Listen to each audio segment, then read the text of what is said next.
I spent $20,000 on a family vacation to Hawaii, dreaming of happy moments with my loved ones. But at the airport, my daughter said, "I forgot to buy you a ticket. Just go home." They had planned to leave me behind like trash from the very beginning. 3 weeks later they returned, their eyes widening when they saw a woman in a suit standing next to me, because this woman was ready to destroy their world. "Mama, I have some bad news." Denise's voice cut through the terminal noise like a blade. I stopped mid-stride, my rolling suitcase bumping against my leg. The Hawaiian Airlines check-in counter stretched ahead of us, busy with families hauling oversized luggage and flower leis. "What kind of bad news?" I asked, though something in her tone already made my stomach clench. She wouldn't meet my eyes. Instead, she stared at the departure board, hands shoved deep in her jacket pockets. "I forgot to buy your ticket." The words hung in the air like smoke. Around us, travelers rushed past with boarding passes clutched in their hands, their excited chatter about beaches and luau's suddenly feeling like mockery. "You forgot." My voice came out smaller than I intended. "Denise, we've been planning this vacation for 3 months." I know. She finally looked at me, but only briefly. There was just so much to coordinate, and with work being crazy. "I gave you $20,000. The number felt heavy on my tongue. "For all of us. The whole family." "Right. And we're grateful, Mama." "Really?" Denise glanced at her watch, then toward the departure gates. "But the thing is, the flight's almost ready for boarding, and..." I was already moving toward the check-in counter, dragging my suitcase behind me. The wheels caught on something, jerking my shoulder, but I pressed forward. This was fixable. Had to be. "Excuse me," I called to the woman behind the counter. Her uniform was crisp blue, her smile professional. "I need to check what flights you have available to Honolulu today." "Certainly, ma'am." "What's the name on the reservation?" "Lorraine Carter." But apparently there might be an issue with my booking. More typing. A pause. Her smile faltered slightly. "I'm not seeing any reservation under that name, ma'am. Are you sure it was booked with Hawaiian Airlines?" My chest tightened. It has to be there. "My family." I turned to look for Denise, but she'd moved several feet away, now pacing near the security checkpoint entrance. "Let me try a broader search," the agent offered. "What dates were you looking to travel?" "Today. Right now. My daughter and her family should already have their tickets." She nodded, fingers flying over the keyboard, the screen reflected in her glasses as she scrolled through options. "I do see a reservation for Denise Carter Williams. Party of 4, departing at 4:15. But there's no Lorraine Carter on that booking." The terminal seemed to tilt slightly. "That's impossible." "Check again." "I've checked twice, ma'am. Would you like me to see what's available on standby?" Hope flickered. "Yes. Anything. I'm sorry, but we're completely booked today. There's a convention in Honolulu." "And what about tomorrow?" "First class. I'll pay whatever it costs." Denise appeared at my elbow, her hand closing around my arm. "Mama, we need to talk." I shook her off. "Not now. We're figuring this out." "No, we're not." Her grip tightened, pulling me away from the counter. "This isn't going to work." The airline agent watched us with growing concern. Other passengers began to stare. A small child pointed at my suitcase, which had tipped over when Denise grabbed me. "What do you mean it's not going to work?" I steadied my luggage, my hands shaking slightly. "There has to be another airline, another flight." "Mama, listen to me." Denise's voice carried a sharp edge I'd never heard before. "The vacation is happening today, right now. My family is already through security. So we find another way to get me there." "No." The word was flat. Final. "We don't." The departure board flickered, updating flight times. Gate assignments shifted. The 4:15 Hawaiian flight now showed Final boarding call, in pulsing red letters. Denise, you're scaring me. What's going on? She checked her watch again, more aggressively this time. What's going on is that you need to go home, Mama. We'll manage the vacation somehow. Manage? My voice cracked. I paid for everything. The hotel, the car rental, the activities for the kids. And we appreciate that. But right now, standing here arguing isn't helping anyone. The terminal's air conditioning hummed overhead, but I felt hot, dizzy. Nothing made sense. 3 months of planning, $20,000, family dinners where we discussed snorkeling and sunset dinners, and now Denise was acting like I was some kind of inconvenience. Just go home, she repeated, already backing toward the security checkpoint. We'll call you from the hotel. That's when I saw it in her eyes. Not panic about a forgotten ticket. Not guilt about a mistake. Relief. Denise turned and walked toward the gate, leaving me standing beside my suitcase in the middle of the terminal, watching my daughter disappear into the crowd like she'd been planning this moment all along. The Hawaiian Airlines counter suddenly felt like my only anchor in a spinning world. I approached the same agent, who recognized me immediately. Ma'am, were you able to work things out with your family? Actually, I need you to check something for me. My voice sounded steadier than I felt. That reservation under Denise Carter-Williams. When was it made? She hesitated, glancing toward the security checkpoint where Denise had vanished. I'm not supposed to share booking details, but... Her fingers moved across the keyboard. It shows here that it was booked 6 weeks ago. Party of 4. 2 adults, 2 children. 6 weeks ago. Not 3 months when we'd first discussed the vacation. Not last week when Denise claimed she was finalizing everything. 6 weeks ago, when she'd already decided I wouldn't be included. And no changes were made to add additional passengers? No, ma'am. The reservation has remained unchanged since the initial booking. My legs felt weak. I gripped the counter edge, the metal cool under my palms. What about other airlines? Anything to Honolulu today, tomorrow, this week? She checked, her expression growing more sympathetic with each search.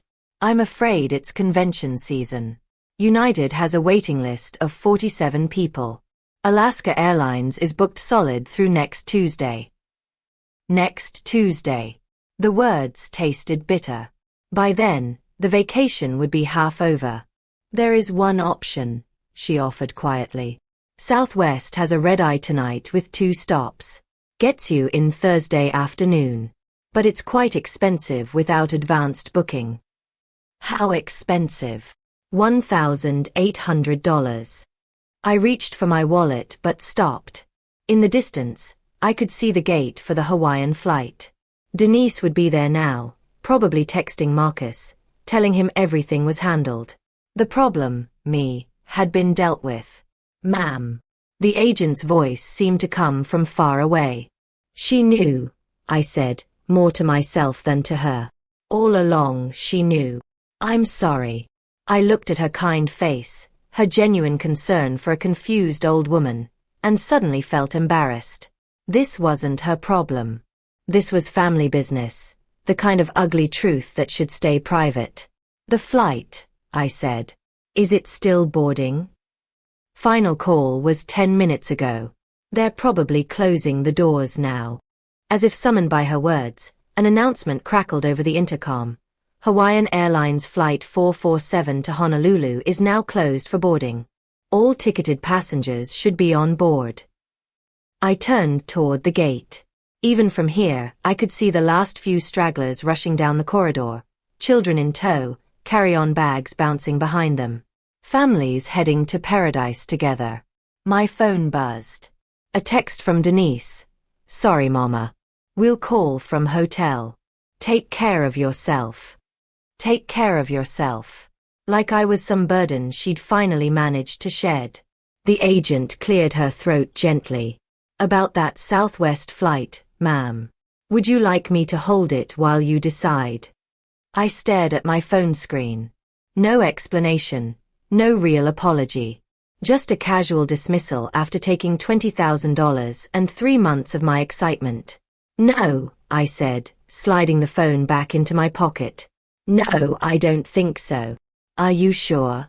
I can hold it for 15 minutes. I'm sure. Because suddenly, standing in that terminal with the smell of coffee and the sound of rolling luggage all around me, I realized something important. This wasn't about a forgotten ticket or poor planning or even Denise's selfishness. This was about who they thought I was, who they thought they could treat like a fool. The departure board updated again. Hawaiian Flight 447 now showed departed in stark black letters. Denise and her family were airborne, probably toasting with complimentary beverages, congratulating themselves on a vacation well deserved. I picked up my suitcase handle and walked toward the exit. But I wasn't defeated. Not anymore. Every step away from that gate was a step toward clarity. They'd made a calculation about Lorraine Carter. They decided I would quietly go home, maybe complain a little, but ultimately accept being discarded. They were about to learn how wrong they were. The automatic doors slid open, and I stepped into the afternoon air, already planning my next move. Behind me, the terminal buzzed with travelers heading to their destinations. I was heading to mine too. It just wasn't the one they expected. The taxi line stretched longer than I'd expected, but I welcomed the wait. It gave me time to think, to let the pieces settle into place like sediment in disturbed water. Where to? The driver asked as I loaded my suitcase into the trunk. She was middle-aged, tired-looking, probably dealing with airport traffic all day. Atlanta. Cascade Heights. I settled into the back seat, still holding my phone where Denise's pathetic text glowed on the screen. As we pulled away from Hartsfield-Jackson, I stared out at the familiar landscape of Metro Atlanta, the skyline rising in the distance, the sprawl of suburbs stretching in every direction. Rough day? The driver asked, glancing at me in the rearview mirror. Getting rougher by the minute. I wasn't usually one for talking to strangers, but something about the anonymity of the taxi made it easier. Ever have your family turn on you? She laughed, but not with humor. Sister, I got ex-husbands who've been planning my downfall for years. Family is the ones who know exactly where to stick the knife. The knife. That's exactly what it felt like. Sharp, precise, and aimed at something vital. As we drove through College Park, I started replaying conversations from the past few months. March, when I'd first mentioned wanting to do something special for the grandkids. Denise's immediate enthusiasm. Mama, that's a great idea. Leave everything to me. April, when we'd sat around Marcus's dining room table looking at hotel brochures, Jasmine practically bouncing in her chair. Oh, Mama Lorraine, this is so generous of you. Earl nodding along, quieter than usual but seemingly supportive. But now, looking back, I could see the signs. The way Denise had insisted on handling all the bookings herself. Marcus's suggestion that I might be more comfortable staying in a different hotel, just in case the kids get too noisy. Earl's comment about how older folks sometimes prefer different activities. They'd been conditioning me to expect separation all along. You know what the worst part is? I said to the driver's reflection. What's that? They thought I'd just take it. Roll over and play dead.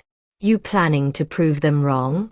I watched the downtown connector approach, its lanes cutting through the heart of the city.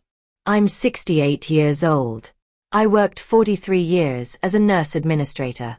I raised a daughter who apparently thinks I'm some kind of fool. But I didn't survive this long by letting people walk over me. The driver chuckled. Now you're talking sense. My phone buzzed again. Another text, this time from Marcus. So sorry about the mix-up, Mama Carter. We'll bring you back something nice from Hawaii. Mix-up. Like it was some clerical error instead of a deliberate betrayal. I thought about the $20,000 I'd transferred to Denise's account 6 weeks ago for the vacation. She'd said it was easier to book everything from one source.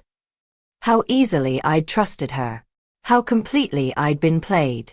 But as we exited onto Cascade Road, Heading toward my house in the hills, something shifted inside me. The hurt was still there, sharp and fresh.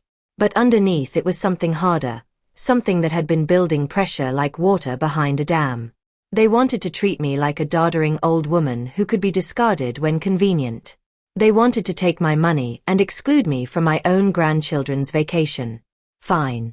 But they were about to discover that this particular old woman still had a few moves left. The taxi pulled into my driveway as the sun began to sink behind the trees. The house looked exactly as I'd left it 3 hours ago. Neat, quiet, ready for a week's absence. But I wasn't the same woman who'd locked that front door with excitement and anticipation. "That'll be $47.50, the driver said. I handed her $60. "Keep the change. And thanks for the conversation." "Whatever you're planning," she said with a grin, "I hope they deserve it." As I watched her taillights disappear down the street, I pulled out my phone and scrolled to a number I hadn't called in months. Angela Morrison. My lawyer. "Mama, that's exactly the kind of thinking that's holding you back," she said, 17 years old and already talking like a CEO. "You settled for mediocrity. I won't make that mistake." The words hit like physical blows. Settled for mediocrity. As if 25 years of caring for the sick meant nothing. As if being a steady, present mother was somehow shameful. College made everything worse. Monique chose business school, Raymond's alma mater, naturally, and came home for holidays full of theories about market dynamics and personal optimization. She looked at our house, our life, our values with barely concealed contempt.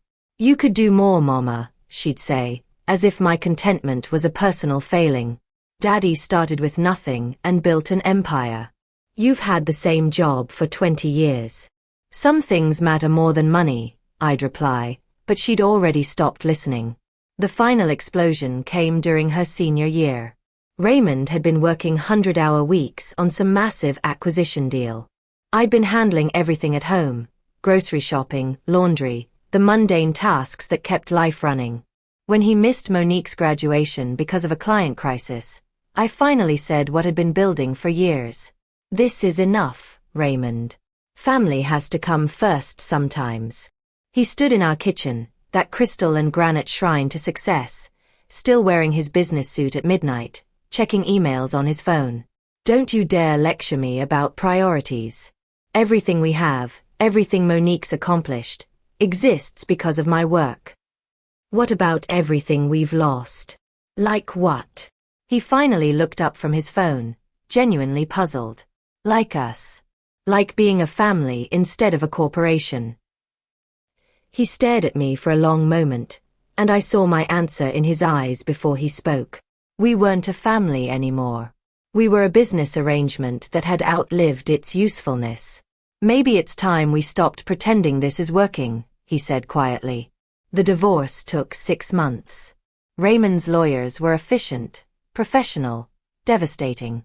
I got the house on Magnolia Street, our old starter home that he'd kept as rental property, and enough money to live modestly. He got everything else, including Monique's unquestioned loyalty. "You're holding her back too," Monique told me during one of our last conversations before she moved to New York to work for Raymond's company. "All this guilt about family values and simple living. It's toxic, Mama. I can't be around that negativity anymore." I sat alone in my empty house afterward, surrounded by boxes of memories from a life that apparently meant nothing to the people I'd loved most. Now, 15 years later, the afternoon light was fading outside my apartment window. My coffee had grown cold. The ceramic shards still scattered on the floor. Somewhere across town, funeral preparations were underway for the man who'd once promised me forever, and I had no idea why he'd remembered my name in his will. The 3 days between James Morrison's call and the funeral passed in a strange, suspended state. I'd cleaned my apartment twice, pressed my one good dress, and rehearsed conversations that would never happen.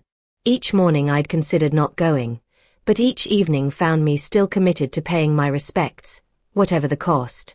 Friday morning arrived gray and humid, typical May weather in Georgia. I stood before my bathroom mirror, adjusting a necklace I hadn't worn in 5 years. wondering what Raymond would think of the woman I'd become. The reflection showed someone older than I felt inside, silver hair where black used to be, lines mapping the geography of quiet disappointments. The drive to Peaceful Rest Memorial Chapel took 20 minutes through neighborhoods that told the story of Atlanta's economic divide. My modest apartment complex gave way to middle-class subdivisions, then to the manicured lawns and stone facades where Raymond's circle lived. The chapel sat on a hill overlooking the city, its elegant architecture suggesting permanence and prosperity. Cars lined the circular drive, Mercedes sedans, BMW SUVs, a handful of Teslas that probably cost more than I'd made in my best year. I parked my 15-year-old Honda between a Lexus and a Cadillac, feeling like an intruder at someone else's celebration. The chapel's interior whispered money, mahogany pews, stained glass windows, flowers arranged with artistic precision. At least 200 people filled the space, their conversations creating a low hum of respectful mourning mixed with business networking. I recognized some faces from the business dinners Raymond had dragged me to during our married years, but most were strangers from the life he'd built after me. I slipped into a back pew, hoping to remain invisible until the service ended, but whispers followed my arrival like ripples in still water. A woman in an expensive black suit nudged her companion, pointing discreetly in my direction. I caught fragments of conversation. Her ex-wife. Can you believe she? After what she put him through. The stories had taken on their own life over the years. Apparently, in this version, I was the villain who'd held back a brilliant man, the anchor that had nearly drowned his ambitions. I'd learned long ago not to fight narratives that served other people's need for simple explanations. Mama. The voice cut through the chapel's murmur like a blade. I looked up to see Monique striding down the aisle, her face a mask of disbelief and barely controlled anger. At 37, she'd inherited Raymond's sharp features and commanding presence, dressed in a designer suit that probably cost more than my monthly rent. Success radiated from her like heat from pavement, expensive watch, perfect hair, the confident posture of someone who'd never doubted her place in the world. What are you doing here? Her voice carried across the chapel, turning heads and silencing conversations. I stood slowly, meeting her gaze. I came to pay my respects. You lost the right to do that 15 years ago. She moved closer, close enough that I could smell her perfume, something sophisticated and aggressive. He wouldn't want you here. Maybe not. But I needed to be here. For what? To ease your conscience? To play the grieving widow for people who know exactly what kind of wife you were. The chapel had gone completely quiet now. 200 pairs of eyes focused on our confrontation like spectators at a sporting event. I felt the familiar weight of judgment, the same pressure that had suffocated me during those final years of our marriage. But this time, something was different. This time, I had nothing left to lose. I'm not here to cause trouble, Monique. I'll sit in the back. I won't speak to anyone. When the service ends, I'll leave. You'll leave now. Her voice rose another notch, drawing murmurs of approval from the crowd. You embarrassed him enough when he was alive. Don't compound it by pretending to grieve his death. I set the cup on the side table and picked up my phone, scrolling to Denise's Hawaii number. My finger hovered over the green call button. 6 weeks of planning. $20,000 transferred without question. 3 months of excited conversations about snorkeling and luau's and teaching Jasmine to body surf. All of it orchestrated to exclude me. Denise wanted to talk now. After 56 unanswered calls and messages that managed to blame everyone except herself. Perfect. I had things to say too. I pressed the call button. Denise answered before the first ring finished. Mama, finally. What the hell is going on? The hotel says you cancelled our entire reservation. Her voice came through so loud I had to hold the phone away from my ear. In the background, I could hear other voices. Marcus saying something about complete disaster, one of the kids crying. Well, hello, Denise. How's your vacation going? Don't play games with me. We have nowhere to stay. Do you understand what you've done? I reached for my notepad, the one Harold used to keep by the phone for taking messages. Some conversations needed documentation. Actually, I understand perfectly. Tell me, when you planned to leave me at the airport yesterday, where exactly did you expect me to spend my vacation? A pause. The background voices quieted. Mama, that was completely different. This is about innocent kids. Were there innocent kids involved when you deliberately excluded me after taking my $20,000? That's not the same thing. I wrote down the time. 8:03 a.m. California, 5:03 a.m. Hawaii. Denise's voice carried the exhaustion of someone who'd been awake all night in crisis mode. Help me understand the difference, daughter.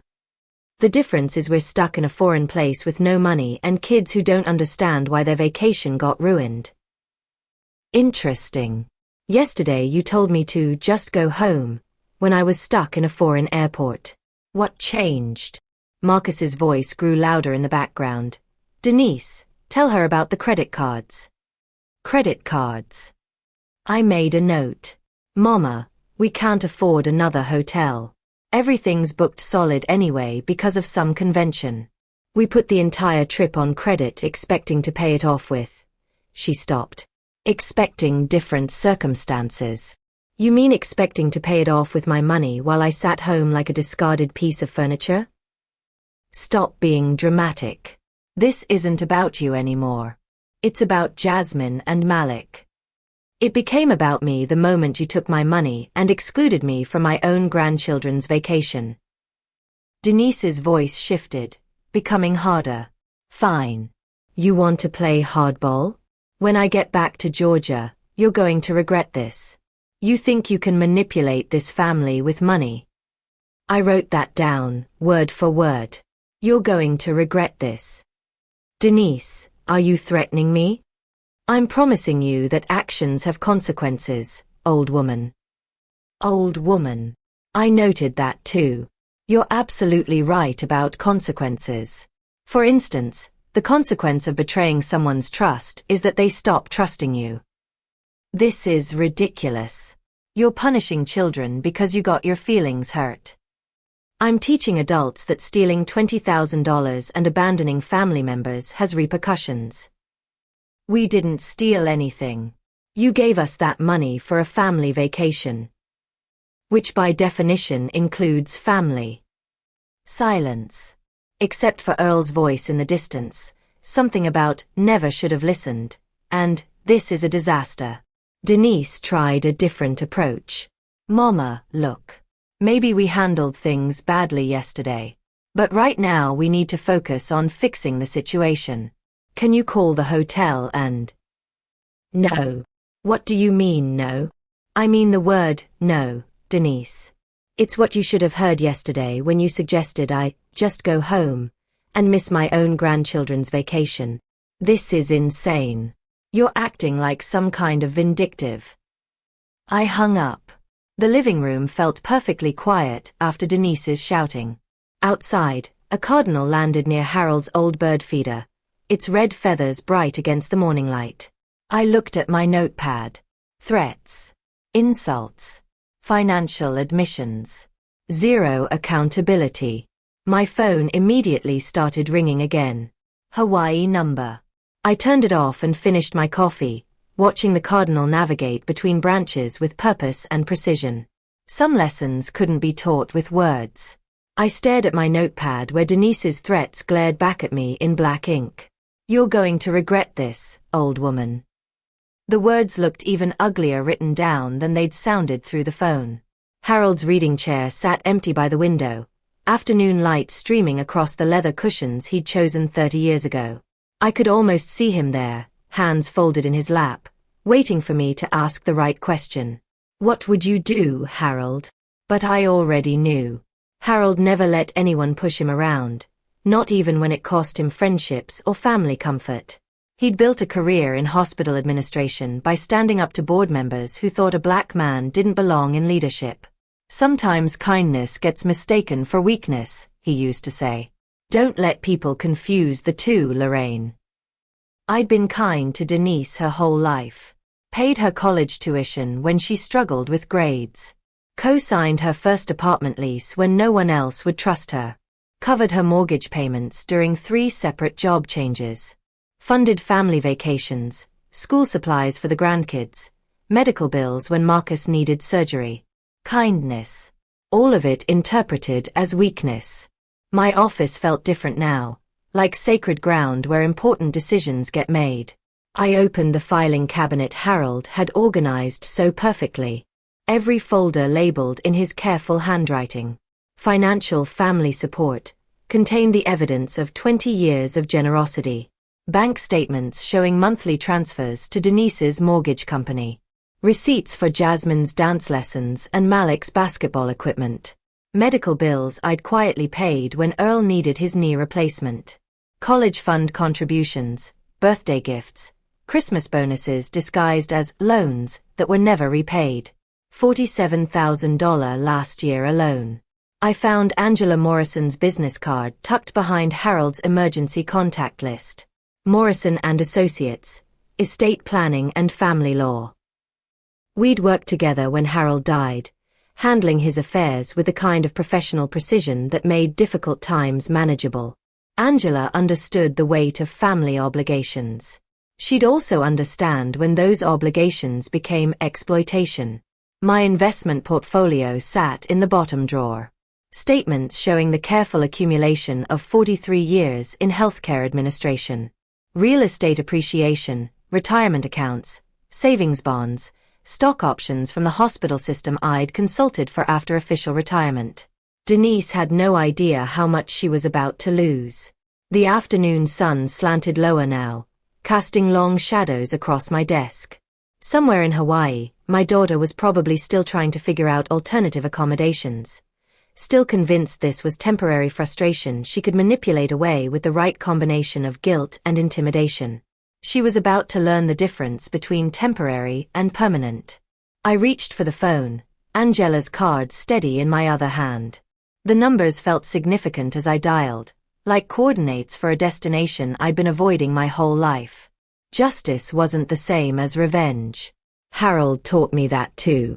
Revenge was emotional, messy, ultimately unsatisfying.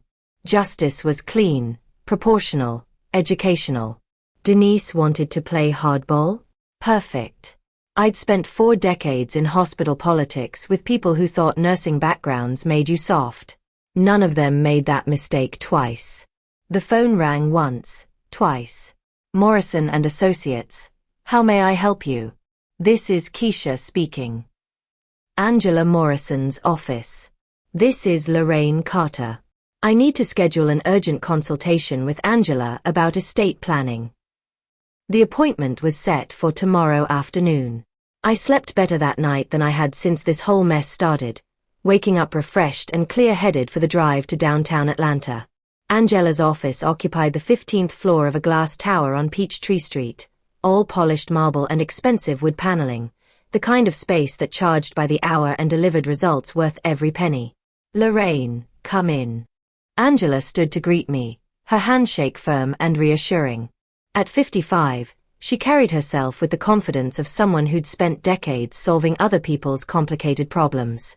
I settled into the leather chair across from her mahogany desk and spread out my documentation like evidence in a trial. Bank statements, receipts, threatening text messages, notes from yesterday's phone call. What's the situation? Angela asked, reaching for a legal pad. My daughter has shown me who she really is. I need legal protection from her greed. The story came out methodically, chronologically. The planned family vacation, Denise's deliberate exclusion at the airport, the hotel cancellation, 56 desperate phone calls, and finally those ugly threats when she realized I wouldn't be manipulated. Angela took notes, occasionally asking clarifying questions that revealed her experience with family disputes. How long has this financial dependency been going on? 20 years. Minimum. I have documentation going back to her first mortgage. And the threats were specific. I wrote them down verbatim. I slid the notepad across her desk. You're going to regret this, old woman. Actions have consequences. Angela studied the notes, her expression growing more serious.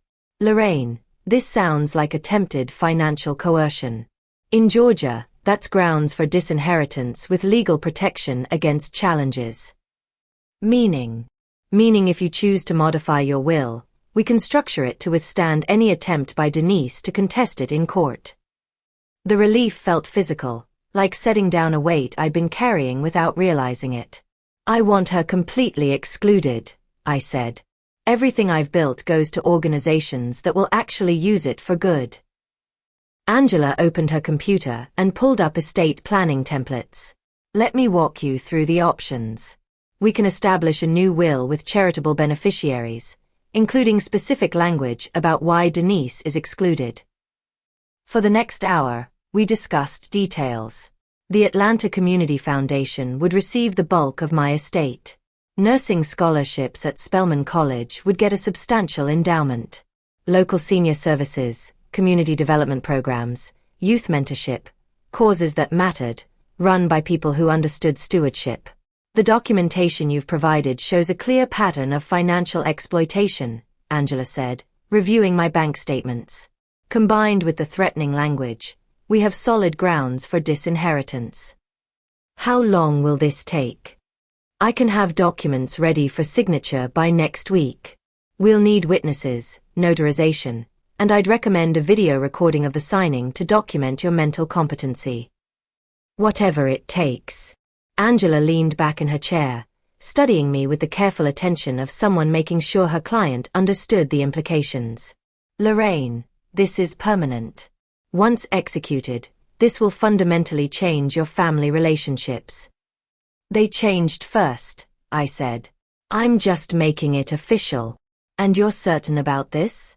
No second thoughts about the grandchildren. I thought about Jasmine and Malik, their innocent faces during family dinners I'd funded, birthday parties I'd made possible. The children will be better served by scholarship programs than by inheriting money their mother would control. Angela nodded, apparently satisfied with my reasoning. Then let's proceed. I'll draft comprehensive documents excluding Denise entirely while protecting your wishes from legal challenge.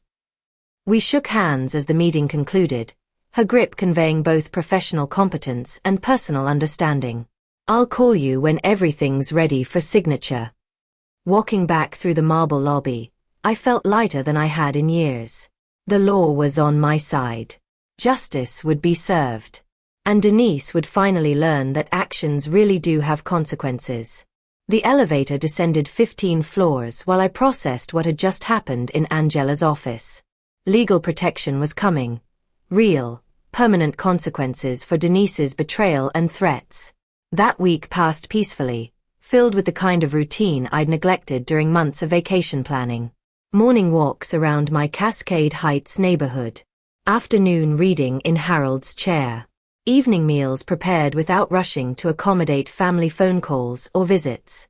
No more checking my phone constantly for updates from Denise about travel arrangements.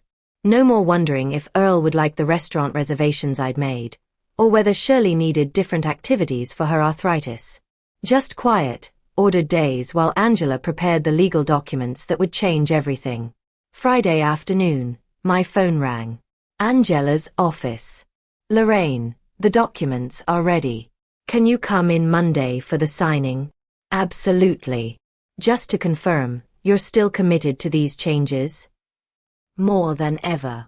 Monday morning found me back in Angela's downtown office, but this time the conference room held additional people. Her secretary, Mrs. Johnson, and a paralegal named David sat at the polished table with notary stamps and official forms arranged like surgical instruments. This is a formal will execution, Angela explained, settling into her chair. Everything needs to be witnessed and notarized to prevent future challenges. The new will lay open before me, 23 pages of legal language that translated my anger into permanent consequences. Page after page detailed the exclusion of Denise Carter Williams from any inheritance, the establishment of charitable trusts, the designation of Angela as executor with full authority to distribute assets according to my wishes. Let me read the key provisions aloud, Angela said, her voice carrying the gravity of legal ceremony. The testator, Lorraine Carter, being of sound mind and clear judgment, hereby excludes her daughter, Denise Carter Williams, from all inheritance due to demonstrated financial exploitation and threatening behavior toward the testator. The words felt powerful. Final. Furthermore, the testator designates the following charitable organizations as primary beneficiaries. Angela continued through the list we'd carefully constructed. The Atlanta Community Foundation would receive $400,000. Spelman College's Nursing Scholarship Fund would get $300,000. Senior Services, Youth Mentorship, Community Development. Worthy causes run by grateful people instead of entitled family members. Mrs. Johnson adjusted her glasses. Mrs. Carter, do you understand these provisions completely? Yes. And you're executing this will freely, without coercion? Completely freely. David activated a video camera positioned on a tripod. For the record, please state your name and today's date. Lorraine Carter. May 25, 2025. And you're executing this will of your own free choice? I am. My signature felt steady on the official documents, each letter deliberate and final. Mrs. Johnson and David signed as witnesses, their presence ensuring no future court could question the validity of my decisions. The notary seal pressed into the paper with satisfying authority, making everything official under Georgia law. The original will remain in our secure vault, Angela said, handing me sealed copies. These are your personal records. I recommend keeping one copy accessible and another in a safety deposit box. When do you think they'll find out? That depends on when you choose to tell them. I tucked the envelope under my arm, feeling its weight like armor against future manipulation. Their flight returns Thursday afternoon. They'll probably want to have some kind of family meeting about what happened. Angela nodded knowingly. Family meetings after crisis tend to reveal everyone's true priorities. Outside her office building, Atlanta bustled with its usual energy. Business people hurrying to appointments, tourists consulting maps, street performers entertaining crowds. Normal life continuing while my personal world shifted on its axis. The drive home took me up Peachtree with Harold's favorite view of the midtown skyline spread out like a postcard. He would have approved of today's work. Clean, legal, proportional justice. Denise had made her choice at the airport when she decided I was disposable. Now she would live with the consequences. 2 weeks had passed since Angela sealed the final documents in her vault. During that time, I'd maintained my peaceful routine while mentally rehearsing this moment. Angela and I had confirmed the flight details, discussed timing, and prepared for what was coming. Now, standing beside her in the international arrivals terminal at Hartsfield-Jackson, I felt the same calm confidence that had carried me through every major decision of my healthcare career. Flight 441 from Honolulu has landed, Angela said quietly, checking her phone. They'll be coming through customs shortly. The leather portfolio under her arm contained the documents that would complete our mission. 3 weeks of planning, legal preparation, and psychological readiness, all led to this moment. Passengers began trickling through the sliding doors marked, "Nothing to declare." Tanned families with flower leis draped around their necks. Couples carrying duty-free shopping bags. Business travelers checking their phones. The usual flood of people returning from paradise. Then I saw them. Earl appeared first, chattering animatedly to Shirley about something he'd seen on the plane. His oversized hat still bore a Hawaiian Airlines baggage tag, and he carried a shopping bag with Maui printed across the front. Shirley followed quietly, wheeling 2 large suitcases, her face showing the patient exhaustion of someone who'd listened to travel stories for 6 hours straight. Behind them came Marcus and the children. Jasmine wore a grass skirt over her shorts and clutched a plastic ukulele, while Malik had a lei made of fake flowers around his neck. Both kids looked tired but excited, scanning the crowd for familiar faces. Denise emerged last, checking her phone with the distracted air of someone trying to reconnect with mainland life.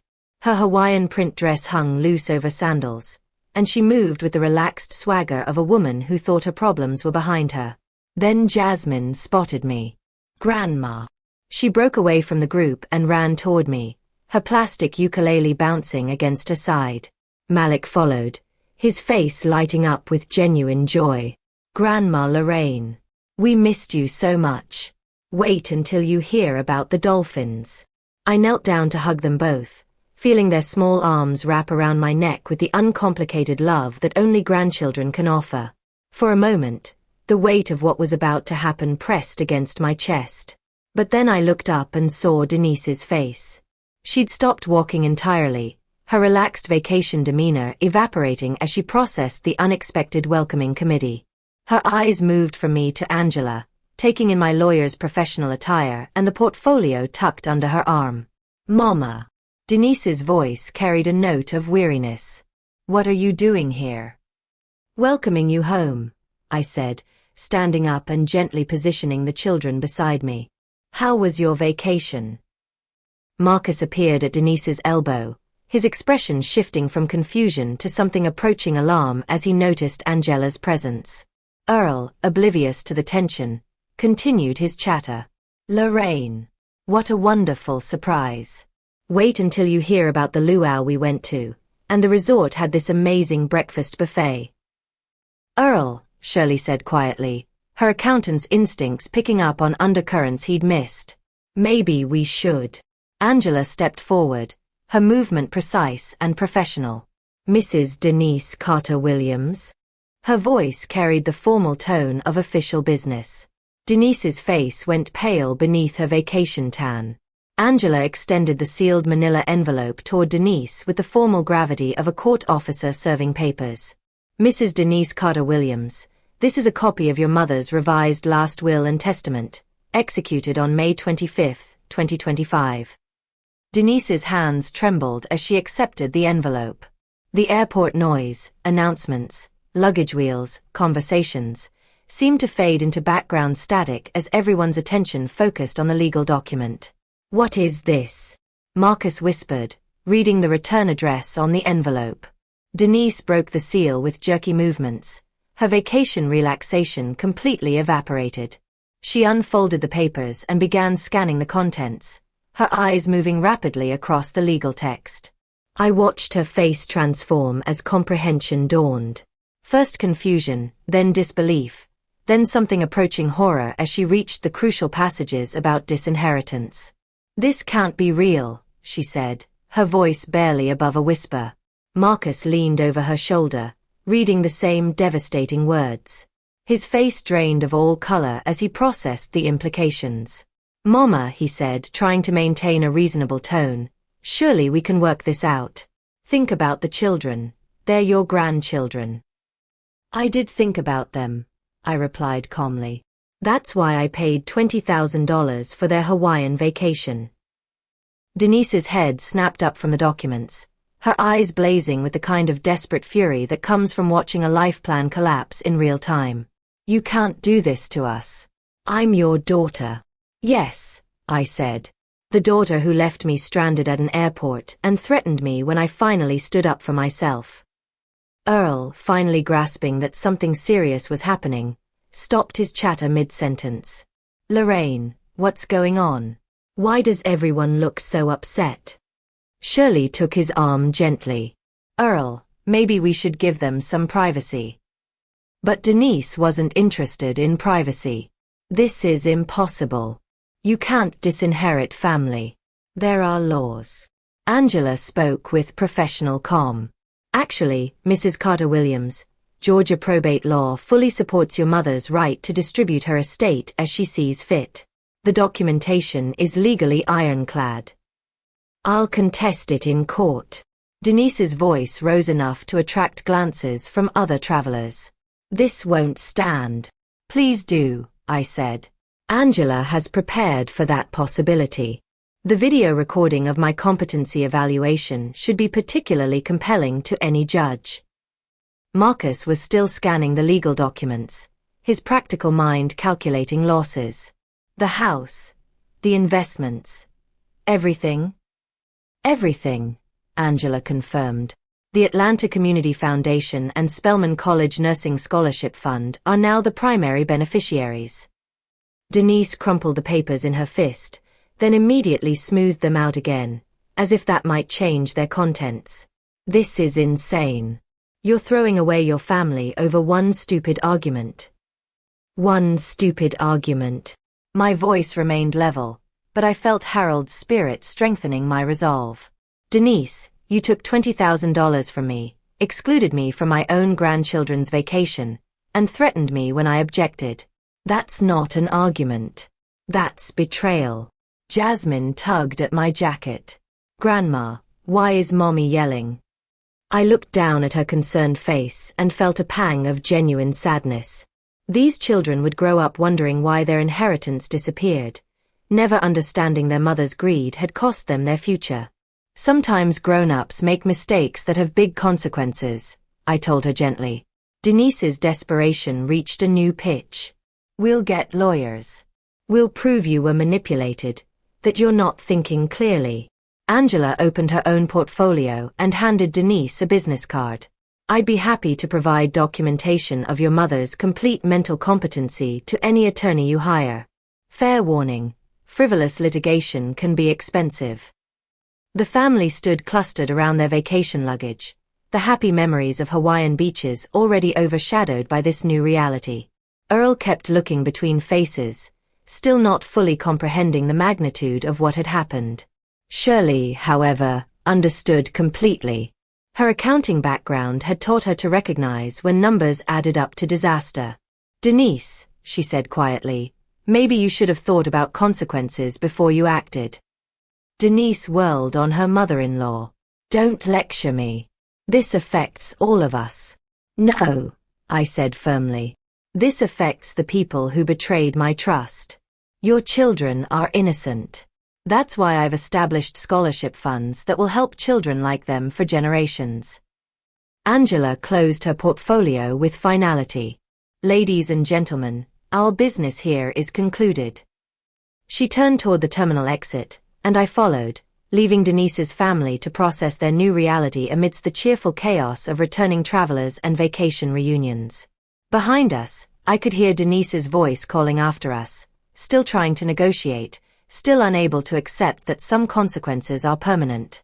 The walk through Hartsfield-Jackson's corridors felt different than it had 3 weeks ago. Then I dragged my suitcase through these same halls as a confused, betrayed old woman. Now I walked beside my attorney as someone who'd reclaimed her dignity through principled action. Angela and I said little during the elevator ride to the parking garage. The weight of completed justice needed no commentary. That went exactly as planned, Angela finally said as we reached her car. Better, I replied. Denise revealed her true character perfectly. No judge would overturn a will after hearing those threats. The drive home took us up I-85 as evening settled over Atlanta. The city lights reflected off the skyline in patterns that Harold had always loved, and I felt his presence approving of the day's work. You know they'll try to contest it, Angela said as we navigated through Buckhead traffic. Let them. Every lawyer they hire will tell them the same thing you told me. The documentation is ironclad. Angela pulled into my driveway as the automatic porch light flickered on. The house looked exactly as it had this morning, but everything felt transformed by the completion of justice. We shook hands beside her car. Thank you, Angela. You made this possible. You did the hard work, Lorraine. Standing up for yourself took real courage. After her taillights disappeared down the street, I unlocked my front door and stepped into the quiet sanctuary of my home. The familiar smell of furniture polish and the distant tick of Harold's grandmother clock welcomed me back. In the kitchen, I prepared a simple dinner: scrambled eggs, toast, a cup of tea. No need to accommodate anyone else's preferences or schedule. Just food I enjoyed, eaten at my own pace. The evening light slanted through the dining room windows as I ate, illuminating the family photos that lined the mantelpiece. Denise's graduation from college, her wedding to Marcus, pictures of the grandchildren at various ages. They were still family. But now I could look at them without feeling the sting of betrayal. My favorite armchair beckoned from its position by the living room window. I settled into its familiar embrace with my tea, looking out at the garden Harold had planted and I'd maintained for the past 3 years. The last few weeks had transformed me from victim to advocate, from someone who accepted mistreatment to someone who demanded justice. Harold would have been proud of the woman I'd become, or perhaps the woman I'd remembered how to be. My phone sat on the side table, turned off since leaving the airport. No doubt Denise was trying to call, still believing she could negotiate her way out of consequences.